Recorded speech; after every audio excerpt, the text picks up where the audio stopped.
Emma, stop being dramatic. Your sister would never do that. My mother's dismissive voice echoed through our kitchen as I tried, once again, to explain why my insulin readings weren't making sense. I'm 24, have been managing my type 1 diabetes since I was 12. And for the first time in years, my numbers were dangerously erratic. Standing there, clutching my glucose meter with shaking hands, I watched my sister Sophie smirk behind our mother's back. At 20, she'd always been the perfect child, straight A's, popular, and most importantly in our family's eyes, healthy. Mom, I know my body. These readings don't make sense. Yesterday my sugar was perfect before dinner. I took my usual dose, and 2 hours later I was dangerously low. Today, the same dose sent me skyrocketing. My voice trembled with frustration and fear. Maybe you're just stressed about your new job, Sophie chimed in, her voice dripping with false concern. You know stress affects blood sugar. I did know that. I knew everything about managing my condition. I had to, but this was different. These swings were too extreme, too unpredictable. And they only started happening when Sophie moved back home after dropping out of college. I'm keeping my insulin in my room from now on, I announced, gathering my supplies. Now you're just being ridiculous, Mom snapped. What's next? Accusing your sister of trying to poison you? She's your family. Family. The word felt hollow. Family was supposed to protect you, not gaslight you about your own medical condition. But in our house, keeping up appearances always mattered more than facing uncomfortable truths. That night, I double-checked my insulin pens before taking my evening dose. Everything looked normal, but something felt off. I'd been a diabetic long enough to trust my instincts. After injecting, I set up my phone to record my room while I slept, something I'd never thought I'd have to do in my own home. The next morning, my blood sugar was through the roof, despite taking my usual dose. Checking my phone footage, my heart stopped. At 2 a.m., a shadow had crept into my room, moving directly to where I kept my insulin. Sophie, thinking I was asleep, had switched my insulin pens. With trembling hands, I called my endocrinologist, Dr. Martinez. She'd been my doctor since my diagnosis and was the only person who'd always taken me seriously. These numbers are concerning, Emma, she said after I sent her my readings. Can you come in today? I want to run some tests. At the clinic, I showed Dr. Martinez the video. Her usually calm demeanor shifted to something more serious. Emma, tampering with insulin can be lethal. This isn't sibling rivalry, it's attempted murder. The blood tests she ordered weren't just routine checks. She was looking for evidence of insulin manipulation, dilution, contamination, anything that could explain my erratic readings. Keep detailed records of everything, she advised. And Emma, don't take any insulin you haven't personally obtained from the pharmacy. I'm calling one in right now. Pick it up yourself. When I got home, Sophie was in the kitchen with Mom, both laughing over some social media post. The scene looked so normal, so deceivingly peaceful. How could they not see what was happening? How was your appointment? Mom asked casually. Fine, I replied, gripping my new insulin pens tightly. Just routine. Sophie's eyes flickered to the pharmacy bag in my hand, something dark passing across her face. Still convinced someone's messing with your medicine? She asked sweetly. Before I could respond, my phone buzzed. Dr. Martinez's office. The preliminary results were in, and they needed me to come back immediately. Something showed up in the tests, something that couldn't be explained by normal diabetes management. Actually, I said, meeting Sophie's gaze steadily, we're about to find out exactly what's been happening to my insulin. Dr. Martinez ran some interesting tests today. The color drained from Sophie's face, and for the first time, I saw real fear in her eyes. Mom, oblivious as ever, just sighed. Emma, enough with the accusations. Your sister loves you. I grabbed my keys, my hand steady for the first time in weeks. We'll see about that, Mom. We'll see exactly how much she loves me when the lab results come back. As I drove to the clinic, my phone exploded with texts from Sophie. It was just a joke. You're overreacting. Please don't do this to me. But I didn't respond. After weeks of gaslighting and fear, of being told I was paranoid and dramatic, justice was finally within reach. Dr. Martinez had proof, real medical evidence that couldn't be dismissed as sibling rivalry or stress. My sister had messed with the wrong thing. She might have fooled our parents, but she couldn't fool science. And now, everything was about to change. The clinic's fluorescent lights felt harsh as I sat in Dr. Martinez's office, staring at the lab results spread across her desk. Each page told a story more horrifying than the last. The analysis shows significant tampering, Dr. Martinez explained, her voice professional but edged with concern. We found traces of water dilution in some samples, and more disturbing, household cleaning products in others. Emma, this wasn't just manipulation. This was deliberate poisoning. My hands trembled as I picked up one of the reports. The clinical language couldn't mask the truth. My sister had been systematically trying to harm me. I've already contacted the police, Dr. Martinez continued. This is a criminal matter now. Detective Anderson will be here shortly to take your statement. As if on cue, my phone started ringing. Mom. I declined the call, but the text started immediately. Emma, come home right now. Sophia's crying. How could you involve the police? She says it wasn't that serious. You're tearing this family apart. Dr. Martinez noticed my distress. Your mother's reaction is unfortunately common in these situations. Families often want to minimize or deny abuse, especially when it comes from within. They never believed me, I whispered, fighting back tears. Every time I tried to tell them something was wrong, they made me feel crazy. The detective arrived shortly after, a stern-looking woman with kind eyes. She reviewed the medical evidence while I recounted everything: the erratic blood sugar readings, the video footage, Sophie's suspicious behavior, and our parents' dismissal of my concerns. This is serious, Detective Anderson stated. Insulin tampering can be lethal. We'll need to bring your sister in for questioning immediately. Just then, my phone buzzed with a text from Sophie that made my blood run cold. If you do this, I'll tell them about the accident last year. The accident. My stomach churned as I remembered. Last year, Sophie had been driving drunk and hit a parked car. I'd helped her cover it up, convinced by her tears and promises to get help. Now she was using it against me. I showed the text to Detective Anderson. Classic manipulation tactic, she noted. She's trying to maintain control. But Emma, whatever happened last year doesn't justify attempted murder. By the time I left the clinic, multiple officers were headed to our house with a warrant.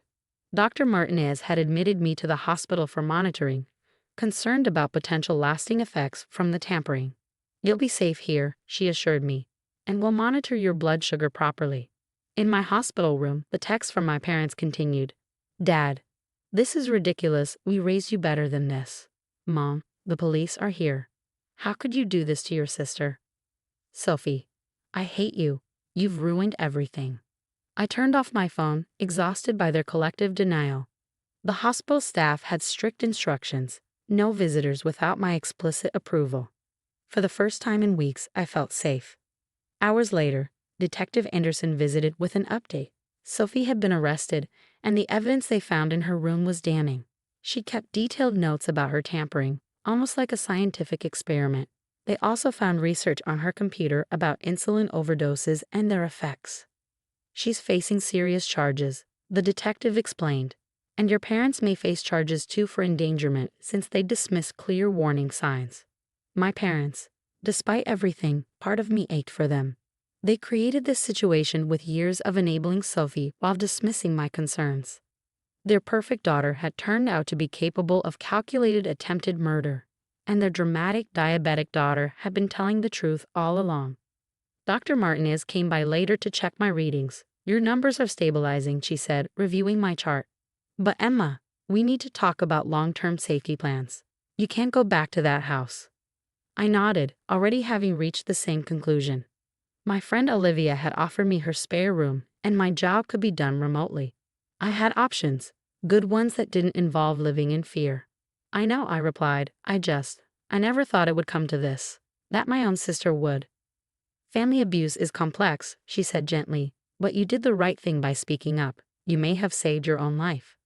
That night, alone in my hospital room, I finally read the last text from Sophie before turning off my phone. Nobody will believe you anyway. They never have. But she was wrong. The blood tests had believed me. The police had believed me. Dr. Martinez had believed me. And finally, most importantly, I had believed myself. 6 months later, I sat in a courtroom, watching Sophie plead guilty to attempted first-degree murder. Her designer outfit and tearful performance couldn't hide the truth anymore.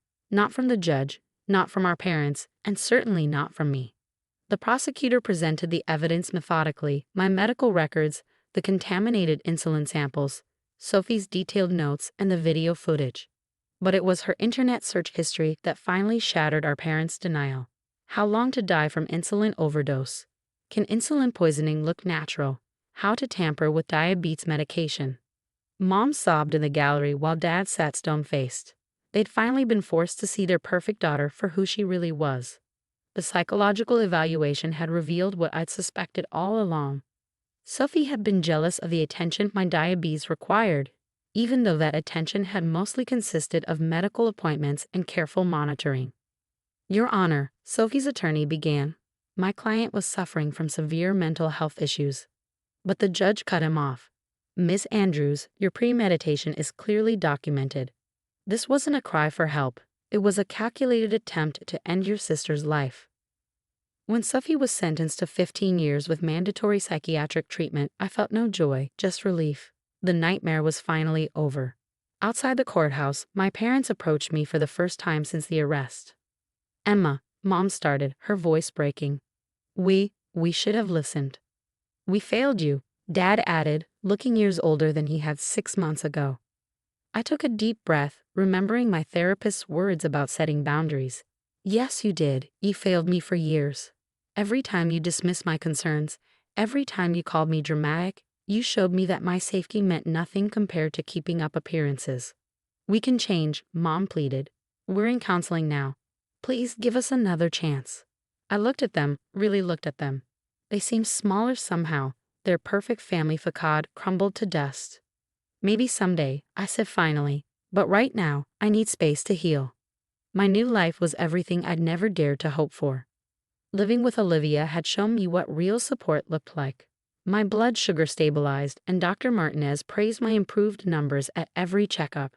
You're thriving, she said during my latest appointment. I'm proud of you, Emma. I'd started a support group for survivors of family medical abuse, surprised to find how many others had similar stories. We met weekly, sharing our experiences and healing together. Some days were harder than others, but I was no longer alone. The letter arrived 3 months after the sentencing. Sophie's handwriting was as perfect as ever. Dear Emma, I'm working with my therapist to understand why I did what I did. They say I have severe narcissistic tendencies and sociopathic behaviors. I always hated how your diabetes made you special. I wanted you gone. I'm not asking for forgiveness. I don't deserve it, but I am sorry. Sophie. I showed the letter to my therapist, who helped me process my complicated feelings about it. You don't owe her a response, she reminded me. Your healing doesn't require her participation. She was right. I filed the letter away and focused on my future. My blog about diabetes management had gained a following, and I've been invited to speak at medical conferences about patient advocacy. My story was helping others find their voice. Last week, I moved into my own apartment. As I arranged my insulin supplies in their designated spot, I realized I no longer checked for tampering or set up cameras. The fear had finally lifted. My phone buzzed. A text from Olivia. Housewarming party this weekend. The whole support group wants to celebrate.